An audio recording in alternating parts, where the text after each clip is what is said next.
waxaan joognaa Maraaga iyo magaalada dhexdeedii laamiga qarkiisa joogna xagga soo dhaafina laamiga dabada kaga jira dabada ciidamada SSC gulo waaweyn bay ka gaadheen dhinac kasta dagaalkii saaka ay soo qaadeen SNMta iyo qolada Arjan markaan saaleeyahay qolada Arjan iyo SM markaan leeyahay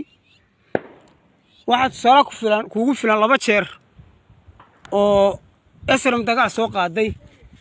nimankaasina dagaal qaadeen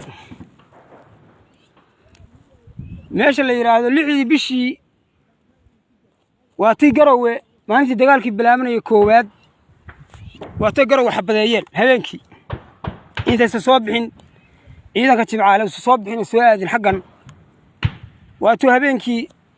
magaalada kala xidhayo rasaaseeyay habeenkii dagaal dhacay qodobka magaysan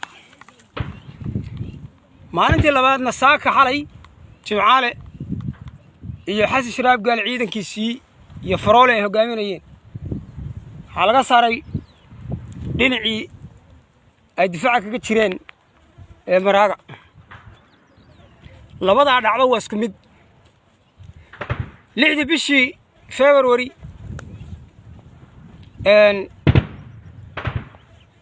waa tii dagaalkii koowaad waa tii ciidamada habeenkii markay xagga ka dagaalamaysan hore u sheegay dagaalku xagga ka dhacay Garowe aroortii waa si SN soo weerartay Laascaanood talabaadna waa maanta oo xalay intay furintii baneeyeen oo ka bixeen saakana SNM ay dagaal ballaaran ku qaaday dhinaca galbeedka oo Tuulo Sabakaam iyo Goori xagga iyo halkan oo Garowe oo Laascaanood ah saddex meelood ka mid ah magaalada dhinaca bariga hadda joogna oo si caadinayna dhinac kasta waa laga kiciyay galbeedkana waa laga kiciyay xaqii saaka ay weerar ku qaadeen oo Tuulo Sabakaam saldhigyada waa laga haystaa ciidan iyo maxaabiis labada waa laga hayaa ciidamada geesiyaasha SSC guul bay gaadheen ciidamada SNM iyo Arjan garabsanaya waa ka guuleysteen insha Allah faahfaahinta iyo maxaabiista iyo gaadiidka laga qabtayna